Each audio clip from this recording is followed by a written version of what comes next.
ایک صحابی ہیں حضرت عمر بن سعید رضی اللہ تعالیٰ عنہ، عمر بن سعد یا عمر بن سعید ہیں، یہ ان کا چچا تھا جلاس۔ یہ دونوں لوگ مدینہ طیبہ کے کنارے رہتے تھے۔ جلاس جو ہے حضور صلی اللہ تعالیٰ علیہ وسلم کی مجلس میں ہمیشہ حاضر رہنے والا، اور وہ اپنے چھوٹے بھتیجے کو عمر کو لے کر کے بارگاہ رسول صلی اللہ تعالیٰ علیہ وسلم میں حاضر ہوتا تھا۔ جب بھی حضور صلی اللہ تعالیٰ علیہ وسلم کے جماعت میں حاضر ہو تو یہاں پر جو باتیں سنی جاتی تھی اس پر عمل کرنے کی کوشش کرتے۔ عمیر بن سعد، عمیر بھتیجے کا نام، یہ چھوٹی عمر کے تھے۔ چچا خود ہاتھ پکڑ کر کے بارگاہ رسول میں لے کر کے آتا تھا۔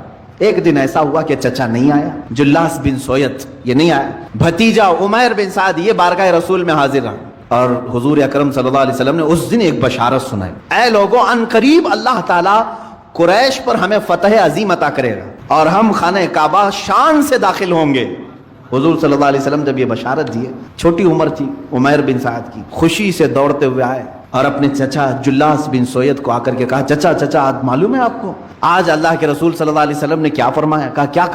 کہا اللہ کے رسول نے فرمایا کہ ان قریب اللہ قریش پر انہیں فتح عظیم عطا کرے گا، شان سے وہ داخل ہوں گے۔ جلاس بن سویت نے کہا ہے اگر محمد کو فتح ہو گئی تو ہم گدھے سے بدتر کہلائیں گے۔ دل کا منافق تھا، حضور صلی اللہ علیہ وسلم کے بارے میں کہہ گیا، جبکہ وہ مجلس رسول میں کنٹینیو حاضر ہونے والا شخص اور اپنے بھتیجے کو پکڑ کر کے لانے والا شخص۔ عمیر بن سعد نے کہا، چچا آپ ہی تو مجھے لے کر جاتے تھے۔ کہا لے کر جاتا تھا لیکن بڑی بڑی باتیں مت کرو، محمد کی بات اور ہے، قریش کی بات اور ہے۔ عمیر بن سعد وہاں سے فوراً بھاگتے ہوئے نکل آئے کہ چچا کا دماغ خراب ہو گیا ہوگا، یا تو یہ اب تک نہیں جانتے تھے۔ اب بتائیں، بھتیجا خود چچا کی منافقت کو نہیں سمجھ پا رہا تھا۔ عمیر بن سعد بارگاہ رسول میں حاضر ہوئے، صحابہ بیٹھے ہوئے تھے، یہ چھوٹی عمر کے تھے، بڑے صحابہ تھے، حضور صلی اللہ علیہ وسلم کی بارگاہ میں کھڑے ہو کر کے بار بار کچھ کہنے کی بات کر رہے ہیں، کچھ عرض کرنے کی بات کر رہے ہیں، موقع نہیں مل پا رہا ہے۔ جلاس کو اپنے چچا کو بول کر کے آئے تھے، میں آج تیرا بھانڈا پھوڑوں گا، پوری طرح سے تیری پول کھولوں گا، حضور اکرم صلی اللہ علیہ وسلم کی بارگاہ میں جا کر بیان کروں گا۔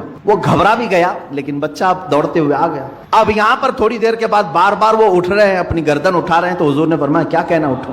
حضور صلی اللہ علیہ وسلم نے موقع دیا تو کھڑے ہوئے کہا کہ حضور ایک بات عرض کرنی ہے، میرا چچا منافق ہے۔ جلاس بن سویت، سب کے کان کھڑے ہو گئے۔ جلاس بن سویت سب کی نظر میں ایک نیک شخص تھا، عمر والا شخص تھا، پابندی صوم و صلات، نماز اور روزوں کا بڑا پابند شخص۔